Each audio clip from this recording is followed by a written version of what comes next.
tika neno watin atie ki gum tutwal merwate ki Nimar Happy bedo laten kwana chel matie kwano Igulu High secondary school ya yom tutwal ni neno matin ni walk conference ma scripture ni ono bedo kere Igulu High arwate kere pitian ma chel Amir ni wangeni ikin ten kwan mukane ma scripture ni grooming Happy tikin laten kwana chel matie ki yom twin matagare da tutwale ilokum luba dok tiki chaden madira reda gin ma chera nena ma yan timo mabe ena ye ni wok ki kwo ma yan kar ki ye obedo dano mati disable obedo dano ma maro luba obedo dano ma ngiyo choja deda choyo choj deda ya choli wan wa choje mapol en choyo dodon dak bene choyo poem dak bene wajo story mapol deda nian matin ni watiki gum ni obitete wa story che ento mafudi wekong wa wekano mi background ki kid mayan tikere ki kama yan akiye class madong kumberi chan tiye kid may win kere we yes for trial Happy ya yom trial merwate kiri and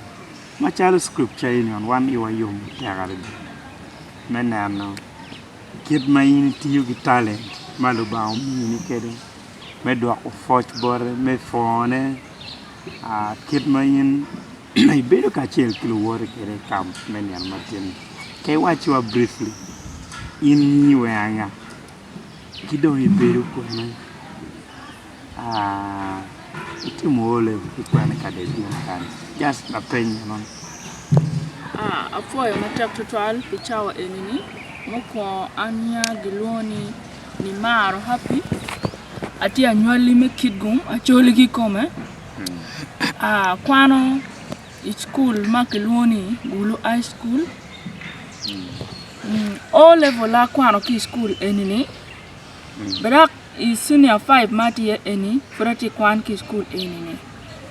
anati dano ma lo ba mi amich me church luot kere wa coach lead benati kere wa charu lok mukena manyen mata mo ni miro betie atikere picha machalo man ma check agiro ko mana poy mata well lok me church point nena choy mo be dong duong mere mo pelara tika nan me kakan wachi wa kong ichako choy point mo be kumane ni na wen ingeo ka lonyo moni lo ba kere kong ichako kong ki winyo pima igi anoni cham chinyo bero kamaro gimo ke ken kere yamo tika kodo ma tuwar tika yenga no chalo mira chogi moy kom atuwar eno matiga yengeni chipa bero kanyang ni eno ni kar lonyo malo ba miyo ikuona chidong akanyo kwe I mwaga alwario ki piara rio mana tiki lach rio king lockdown awachi anko pato yaro diyo gin machunya mero Imo ikan mako berida no chunya mer choy ne kombe choyo. Chak ki choy poema a choy ko corona. Dong en kid mati kere a chako choy. Wot idwe ma I mwaga liwario ki piari wario. Yes, meno gumma ditu tral malubami borin ane umere pake. Polkare lubami opportunity kidano wa officer. Mo kana gi balo megio. Now megi ni tiemi pakolo ba. Itigi poem mo meyo wa ko wi. Ada kita wajo kere. Achara 2022 kombeti da tiki poem. Ma olo dungo. Ento pi kombeti amiro kong ngono win kong achiel mo ma achoyo ma kemi kikit ko babulu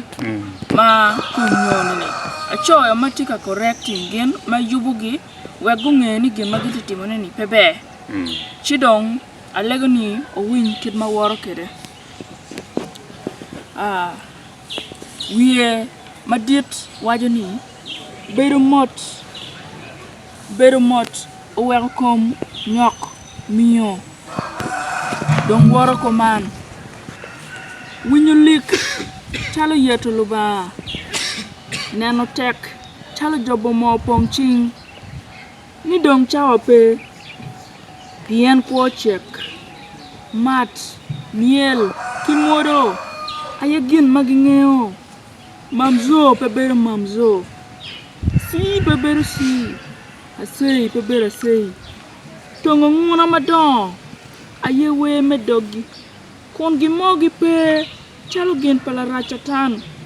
chawa tich meno cha porto lega dong gin makiweko ki jomuti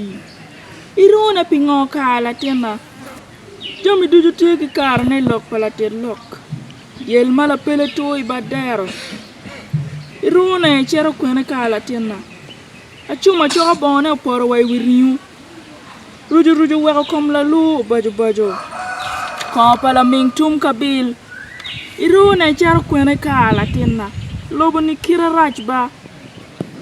dog bena pengei tuan guok pengwejo magario akuri mawelo chamo neno wang cheng chorinyo ko doga nyera mabejo bena pe ya ginywalogi kucha be ento bebe palala la gweno nieno luet bin guoke matek latina bedriek mada pien anyara maming dogo kibego dog gin mapengeo bena dari yen winjuk ba latina pien la tek dog nyanka nyim ujuk kwe cher kichire ot pamarne pudiak pey guri latina apoy matek enoni aye luot ma wiye achoyo ilo kombulu me weko gunge kidio mamir guwariye wow yinde win yinde na bulu makono ni inano kid ma eno choy ke ti dano ma ti disable ento tiki kero dok tiki mire dok tiki neno ne chane che senior 5 mwaka manyen no donyo senior 6 itika timu combination ayo atika timu combination makiluoni HLD the letters adek anyone take it and look H eoni chung pi an me bero lecturer and then L literature ma ena kiponyo kid me choy luot choyo book mogoni enoni meno tie ayero pi ane enoni lonyo malo ba career kidong divinity ma yan di